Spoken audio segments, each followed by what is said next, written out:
The obesity is climbing. And my two daughters, they're homeschooled. They do not go to a public school. And, sometimes we just sit on the floor and learn. And I tell them to sit crisscross applesauce because it helps with the muscle tone rather than sitting in a W formation, which is poor muscle tone.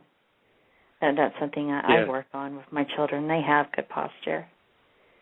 Yeah, and they can probably sit fairly easily on the floor, while most adults who sit in desks and chairs a lot, will generally have a hard time just sitting on the floor. They'll, start slumping. It's funny that if you sit with support for your back, the back tends to get weak. So if you're used to sitting in a chair, you're used to having that support for your back, so that when it's not there, it's very, very tiring and very difficult for you.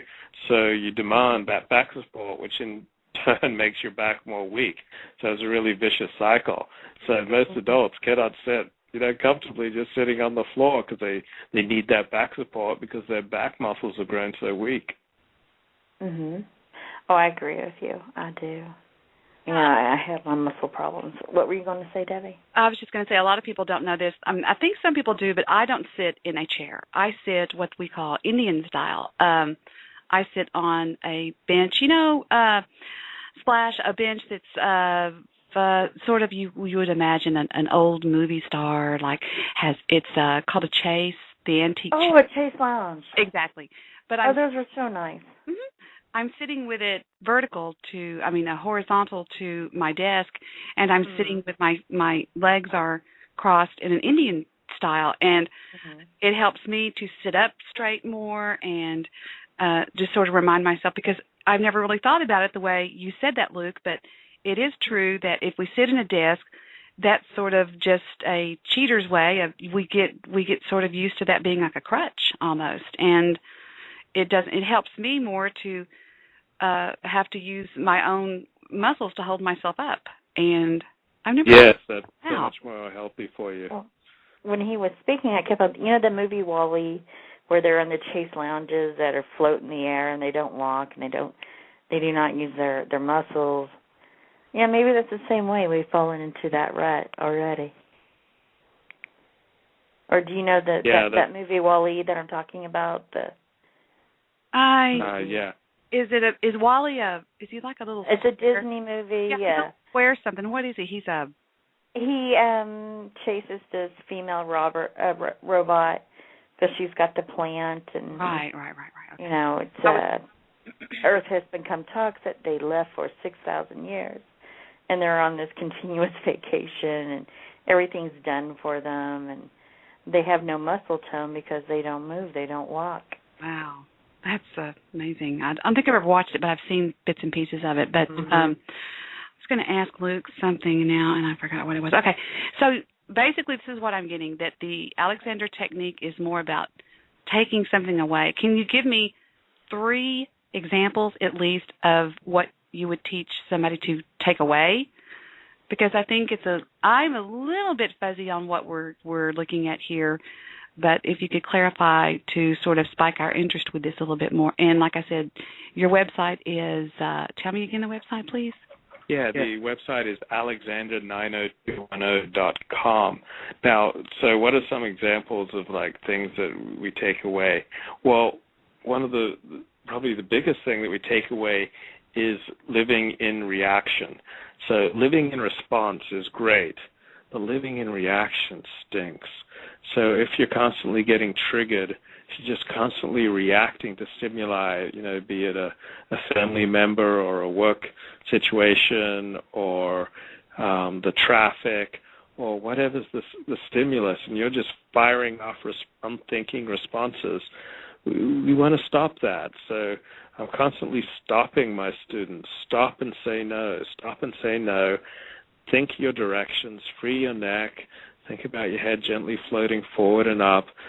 Think about taking up your full space in the world, your back lengthening and widening.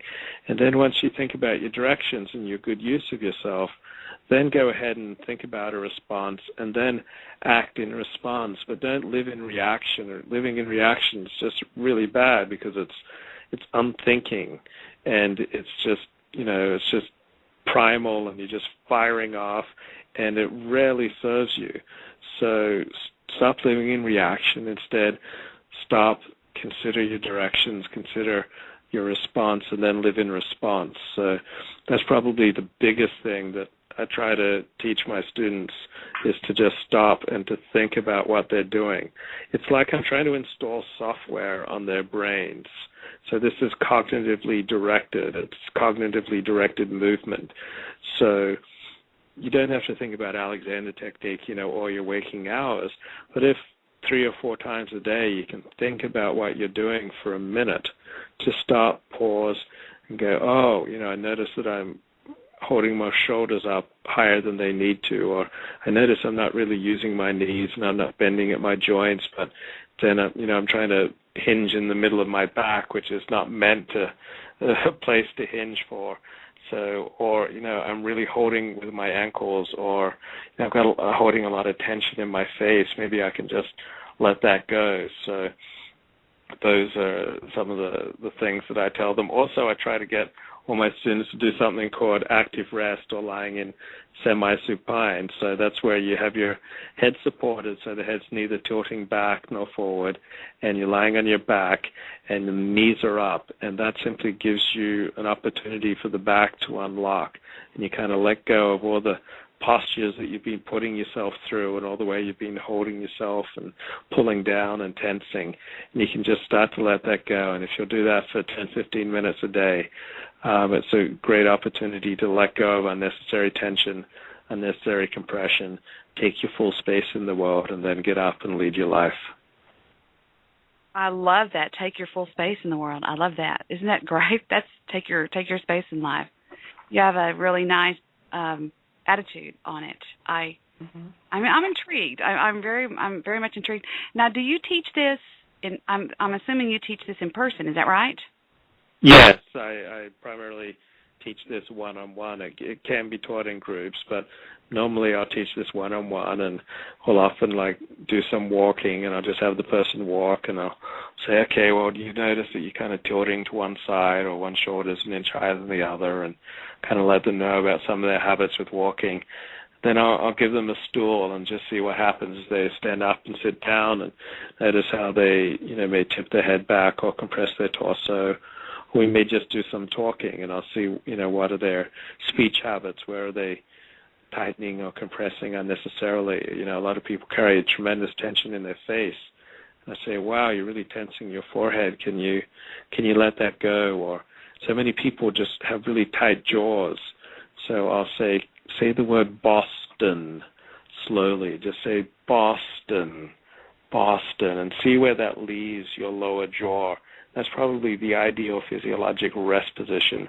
Because if your teeth are coming together during the day, except for, eating, but aside from that, if your teeth are coming together, that's a dysfunction. That's not very good. And if you're driving in traffic and you're gritting your teeth, well, just kind of notice what you're doing and let it go, and try just saying the word Boston.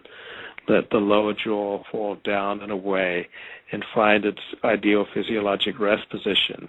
And that's, the position that the lower jaw should be in, most of the day. So try to, let go of clenching your teeth and clenching your forehead and clenching your back. It's not doing you any favors.